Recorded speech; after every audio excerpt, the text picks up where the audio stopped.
Assalamualaikum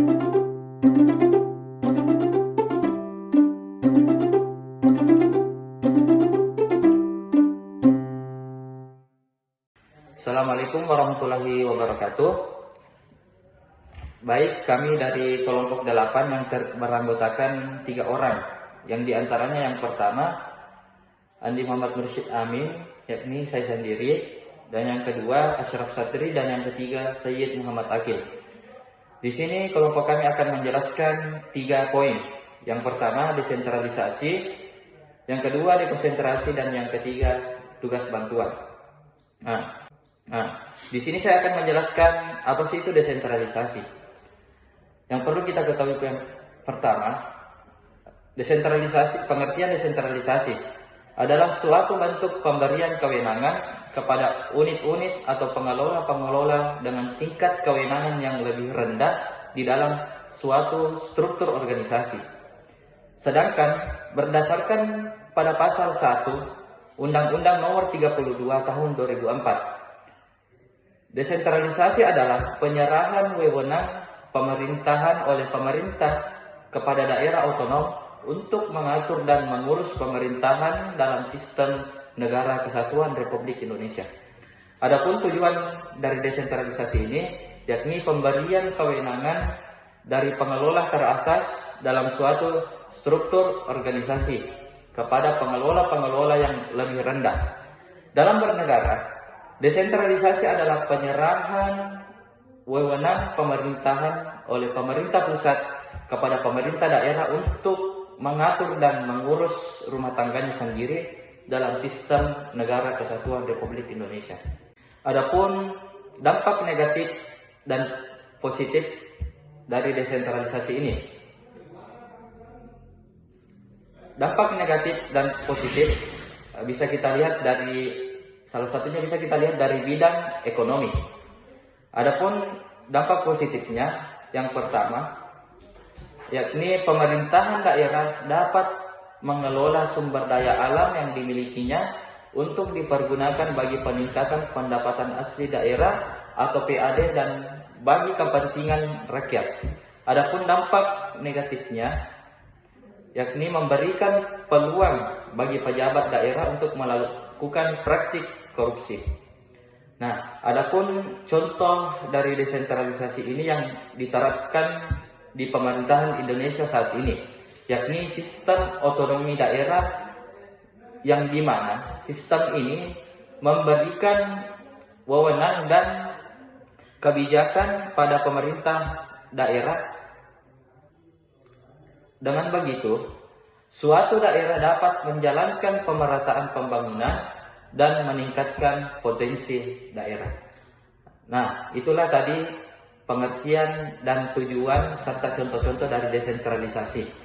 Saya alihkan kepada rekan saya, yakni Muhammad Ashraf Sadri. Selanjutnya yaitu dekonsentrasi. Dekonsentrasi merupakan sebuah kegiatan penyerahan berbagai urusan dari pemerintah pusat kepada badan-badan lain.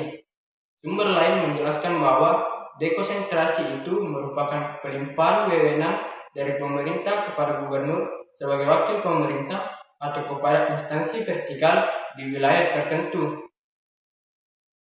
Di samping itu, pertimbangan dan tujuan diselenggarakannya asas dekonsentrasi yaitu: pertama, meningkatkan efisiensi dan efektivitas penyelenggara pemerintah, pengelola, pembangunan, serta pelayanan terhadap kepentingan umum.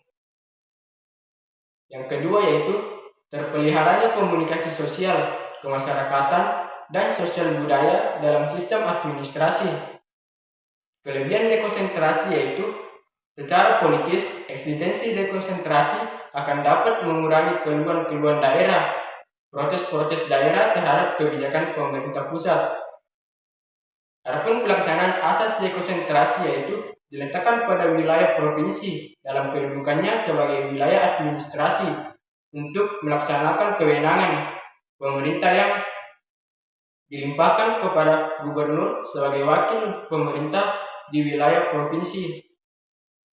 Baiklah, adapun materi selanjutnya itu mengenai tugas pembantuan, dan adapun pengertiannya itu adalah penugasan dari pemerintah kepada daerah atau desa, dari pemerintah provinsi kepada kabupaten atau kota atau desa, serta dari pemerintah kabupaten atau kota kepada desa untuk melaksanakan tugas tertentu dengan kewajiban melaporkan mempertanggungjawabkan pelaksanaannya kepada yang menugaskan.